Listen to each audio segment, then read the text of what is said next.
নমস্কার বন্ধুরা, গরমের সবজি দিয়ে একদম ভিন্ন স্বাদের মুখে লেগে থাকার মতন ভীষণ স্পেশাল ইউনিক একটা নিরামিষ রান্না আজকে আমি তৈরি করে দেখাবো। রান্নার পদ্ধতিটা যেমন ইউনিক, খেতে কিন্তু ততটাই অসাধারণ আর পুষ্টিগুণে ভরপুর একটা রান্না। তো রেসিপিটা করার জন্য এখানে হাফ কাপ মসুর ডাল 2 ঘন্টা আগে ভিজিয়ে রেখেছিলাম। ডালটা খুব ভালো করে ভিজে গেছে। ডাল ভেজানো জলটাকে ছেঁকে ফেলে দিয়ে 3টে কাঁচা লঙ্কা দিয়ে একদম শুকনো শুকনো করে একটু মোটা মোটা করে ডালটাকে আমি বেটে নিয়েছি। ডাল কিন্তু বেশি মসৃণ করে বাটিনি, দেখুন দেখতেই পাচ্ছেন একটু গোটা গোটা আছে কয়েকটা ডাল, এরকমভাবে একটু মোটা মোটা করে বেটে নিতে হবে। বেটে নেওয়া ডালটা বাটিতে নিয়ে নিয়েছি। দিয়ে দিলাম এখানে সামান্য পরিমাণে কালো জিরে দিলে খুব ভালো টেস্ট হয়, স্বাদ অনুযায়ী নুন আর অল্প পরিমাণে হলুদ। এবার ডালটাকে খুব ভালো করে ফেটিয়ে নিতে হবে। তবে আমি এখানে একটা ছোট বাটি নিয়ে ফেলেছিলাম, তো খুব ভালো করে ফেটাতে পারছিলাম না, একটু অসুবিধা হচ্ছিল। আপনারা কাজটা একটু বড় জায়গাতে করবেন, তাহলে সুবিধা হবে। তো ডালটাকে 3-4 মিনিটের জন্য খুব ভালো করে আমি ফেটিয়ে নিয়েছি। ডাল ফেটানো হয়ে গেছে। দেখুন ডাল ফেটানোর পরে কিন্তু ডালের কালারটা একটু চেঞ্জ হয়ে যাবে। বেশ কিছু সবজি কেটে নিয়েছি। গরমের সবজি এখানে আমি নিয়েছি। সবজির মধ্যে নিয়েছি সজনে ডাঁটা, পটল আর আলু। পটলটাকে এরকমভাবে অল্প অল্প করে খোসা রেখে এক একটা পটলকে 2 পিস করে কেটেছি। আলুগুলোকে এরকমভাবে একটু সরু লম্বা করে কেটে নিয়েছি আর নিয়েছি সজনে ডাঁটা।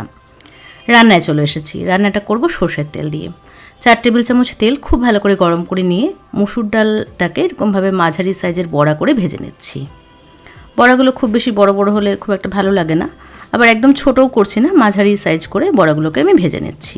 তেল খুব ভালো করে গরম করে নিতে হবে, তারপরে মিডিয়াম আঁচে বড়াগুলোকে ভাজতে হবে, যাতে করে ভেতর থেকে বড়াটা খুব ভালো করে ভাজা হয়। তাহলে বড়াগুলো কিন্তু ভীষণ ক্রিস্পি হবে আর খেতেও ভালো হবে। ডালটা যদি ভালো করে ফেটানো হয় আর মিডিয়াম আঁচে একটু সময় নিয়ে বড়াগুলোকে ভাজলে বড়ার টেস্ট খুব ভালো হয়। আর তেলের পরিমাণটা একটু বেশি লাগবে, যেহেতু বড়া ভাজতে তেলটা একটু লাগে, সেজন্য আমি তেলের পরিমাণটা একটু বেশি নিয়েছি। আপনারা চাইলে এর থেকে কম তেল দিয়েও করতে পারেন, কোনো অসুবিধা নেই, একটু কম তেল দিয়েও কিন্তু এটা করা যাবে। তো 2 পিঠ উল্টে পাল্টে সুন্দর লালচে মুচমুচে করে বড়াগুলোকে ভেজে নিচ্ছি। এক একটা ব্যাচ ভাজা হতে সময় লাগবে মোটামুটি 7 থেকে 8 মিনিট। তাড়াহুড়ো করবেন না, তেলটাকে খুব ভালো করে গরম করে নিয়ে মিডিয়াম আঁচে বড়াগুলোকে ভাজবেন। আমি এখানে মসুর ডাল দিয়ে করছি রেসিপিটা, আপনারা চাইলে কিন্তু এই রেসিপিটা মটর ডাল বা ছোলার ডাল দিয়েও করতে পারেন। তো বড়া ভাজা হয়ে গেছে, তুলে রাখলাম। এবার এই তেলটার মধ্যে ফোড়নের জন্য দিয়েছি একটা শুকনো লঙ্কা, একটা তেজপাতা ছিঁড়ে দিয়ে দিলাম, সামান্য পরিমাণে একটুখানি 5 ফোড়ন দিয়েছি, আর দিয়ে দিচ্ছি রাঁধুনিটাকে হাত দিয়ে ডলে দিয়ে দিলাম। 5 ফোড়ন আর রাঁধুনি দুটোই কিন্তু ফোড়নে দিতে হবে।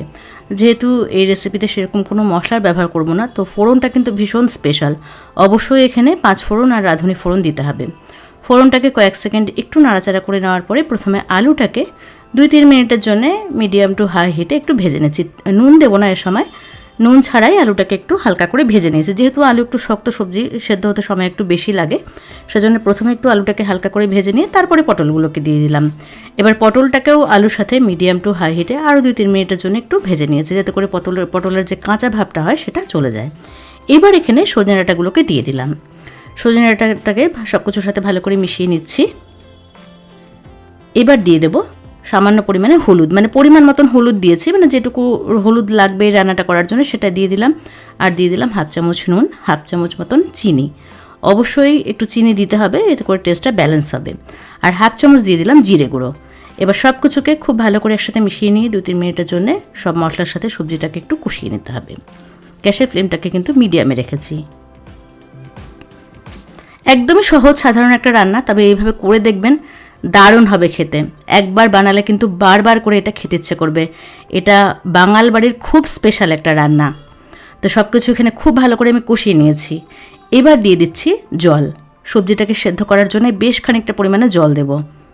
আর এটা যেহেতু একটু ঝোল হবে, তো জলের পরিমাণটা আমি আর বলছি না, আপনারা যেরকম ঝোল রাখতে চাইবেন সেই অনুযায়ী জল দেবেন। 3টে কাঁচা লঙ্কা চিড়ে নিয়েছিলাম, সেটা দিয়ে দিলাম। এই রেসিপিতে পুরো ঝালটা কাঁচা লঙ্কা থেকেই আসবে। এবার সব কিছুকে একসাথে ভালো করে মিশিয়ে নিয়ে দিয়ে দিচ্ছি স্বাদ অনুযায়ী নুন। আমি সবজিটা কষানোর সময় একটু নুন দিয়েছিলাম, তো নুন টেস্ট করে দেখলাম নুন লাগবে, তো এখানে আমি স্বাদ অনুযায়ী নুন দিয়ে দিলাম। এবার মিডিয়াম আঁচে ঢাকা দিয়ে সবজি সেদ্ধ না হওয়া পর্যন্ত রান্না করতে হবে। সবজি সেদ্ধ হতে থাকুক। এদিকে আমি 1 ইঞ্চি আদা কেটে রেখেছি, আর তার সাথে নিয়েছি 2 টেবিল চামচ সাদা তিল। অল্প জল দিয়ে তিল আর আদা একসাথে সুন্দর করে বেটে নিয়েছি, একদম মসৃণ করে বেটে নিয়েছি তিল আর আদা। এদিকে দেখুন সবজিটাও কিন্তু বেশ ভালো করে সেদ্ধ হয়ে গেছে। আলু মোটামুটি 80% সেদ্ধ হয়ে গেছে, তার মানে পটল আর সজনে ডাঁটাও সেদ্ধ হয়ে গেছে। এবার এখানে ভেজে রাখা বড়াগুলোকে দিয়ে দিচ্ছি। ভালো করে একসাথে মিশিয়ে নিয়ে বড়াটাকেও 2-3 মিনিটের জন্য একটু ফুটিয়ে নেব। মিডিয়াম আঁচে একটু ঢাকা দিয়ে রাখবো, যাতে করে বড়ার মধ্যে ঝোলের ফ্লেভারটা ঢুকে যায়। 2-3 মিনিট ঢাকা দিয়ে রেখেছিলাম মিডিয়াম আঁচে। ঢাকনাটা এবার খুলে নিলাম। এই সময় কিন্তু সব কিছু খুব ভালো করে সুসেদ্ধ হয়ে গেছে। বড়া সব সবজি বেশ ভালো করে সেদ্ধ হয়ে গেছে। এবার এখানে তিল আর আদা বাটাটা দিয়ে দিলাম। সবার শেষে এরকম তিল আর আদা বাটা দেওয়ার জন্য কিন্তু রান্নার টেস্ট একদম চেঞ্জ হয়ে যায়। দারুণ উপাদেয় একটা রান্না, তো অবশ্যই বানিয়ে দেখবেন আর আমাকে কমেন্টস করে জানাবেন। তো তিল আর আদা বাটাটাকে সব কিছুর সাথে ভালো করে মিশিয়ে নিয়ে একদম হাই আছে 3-4 মিনিটের জন্য ফুটিয়ে নিয়েছি। দেখুন ঝোল কিন্তু বেশ টেনে এসেছে। এইটুকু ঝোল রাখতে হবে, কারণ যখন এটা ঠান্ডা হবে ঝোলটা কিন্তু আরও অনেকটাই শুকিয়ে যাবে। তো এইটুকু ঝোল থাকা অবস্থাতে এটা নামাতে হবে। এবার নামিয়ে নিলাম। এটাকে আমি গরম গরম ভাতের সাথে পরিবেশন করব। দেখতে যেমন সুন্দর হয়েছে, খেতে কিন্তু ততটাই টেস্টি আর প্রোটিন সমৃদ্ধ, পুষ্টিগুণে ভরপুর একটা রান্না। তো কেমন লাগলো আজকের রেসিপি সেটা অবশ্যই কমেন্টস করে জানাবেন। ভিডিও ভালো লাগলে একটা লাইক করবেন আর চ্যানেলটাকে সাবস্ক্রাইব করবেন।